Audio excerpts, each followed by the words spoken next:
primeiro, tudo parte de dentro de você. Quando você está nesse dilema de desistir ou não, você tem que olhar para dentro de você e falar, cara, o que me trouxe aqui? O que eu estou buscando aqui? Eu sabia que ia ser fácil? Não, eu sabia que não ia ser fácil. O planejamento quem fez não foi eu. Ajustar o planejamento? Dá. Se der, ótimo. Se não der, é esse que tem.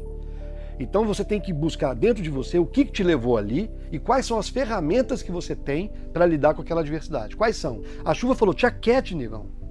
Olhe mais para você que tá faltando isso, velho. E aí, cara, eu peguei e falei, cara, não adianta eu ficar sofrendo porque eu não tenho controle sobre a chuva. Eu tenho controle sobre o que eu penso sobre a chuva. A chuva vai chover, ou vai parar de chover. Se parar de chover, ótimo. Se não parar de chover, é com ela que eu tenho que lidar. Com quais? Com as minhas ferramentas. Cada um tem as suas, cara. É buscar dentro de você a ferramenta que você tem. E o entendimento do que você está fazendo ali. O entendimento que eu estava fazendo ali era o quê? Era só para mostrar para os outros ou era para viver o caminho? Era para viver o caminho, cara. Então a chuva ajuda.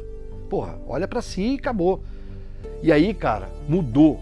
A minha ansiedade baixou num nível, assim, muito grande. E eu comecei a contemplar a chuva, cara. A galera fala, lá vem um mendigo ali que vai pedir carona. A galera tem esse preconceito com você também?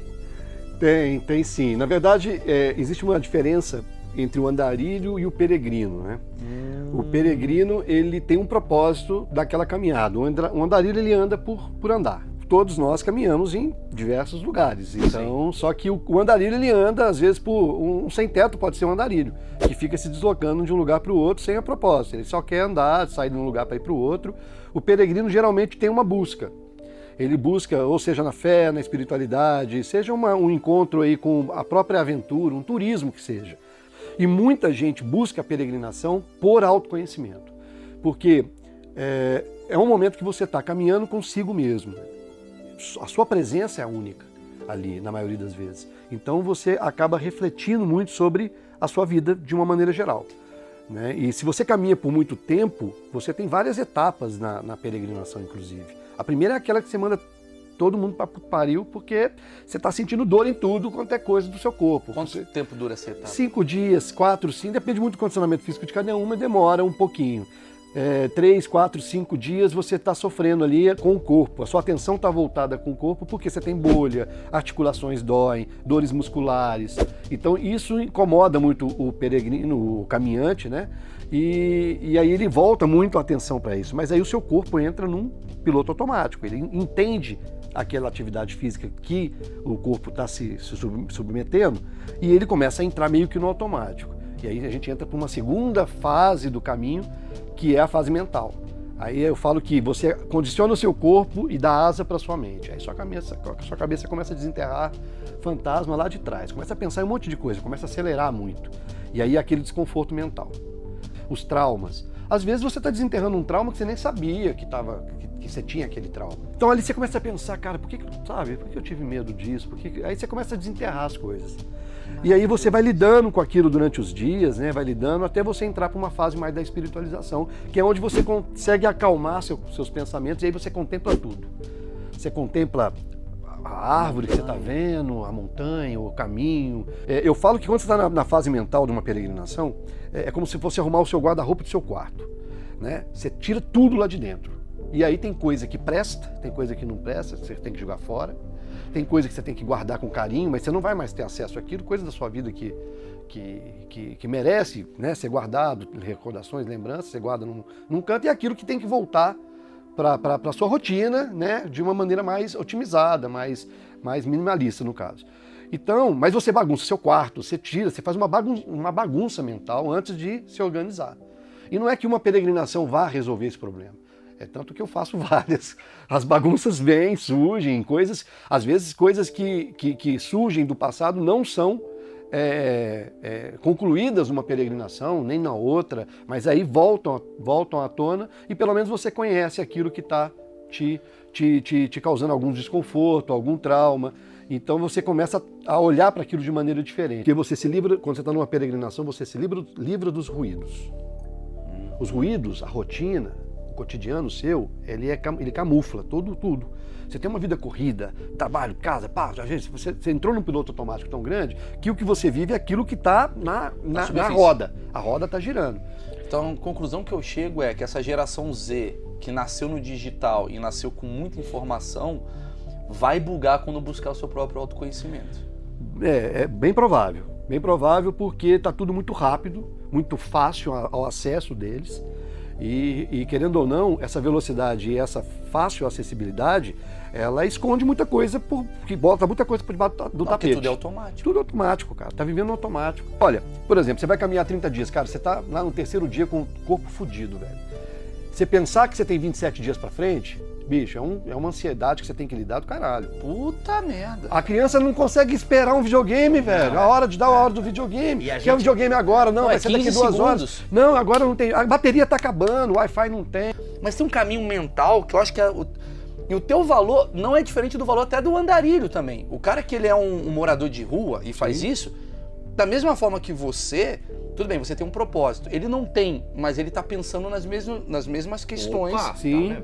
Concorda? Exatamente. Que ele é mais evoluído do Às que vezes eu. ele se desconectou por isso. Ele se desconectou de uma família que não estava dando condições psicológicas para ele, ou seja, ele está meio fora da bolha que a família dele vive, aquela velocidade e tal. Ele falou, não, cara, eu não quero isso, quero ir pra rua. Muita gente vai pra rua por causa das drogas e tudo mais, mas tem gente que vai, cara, porque quer.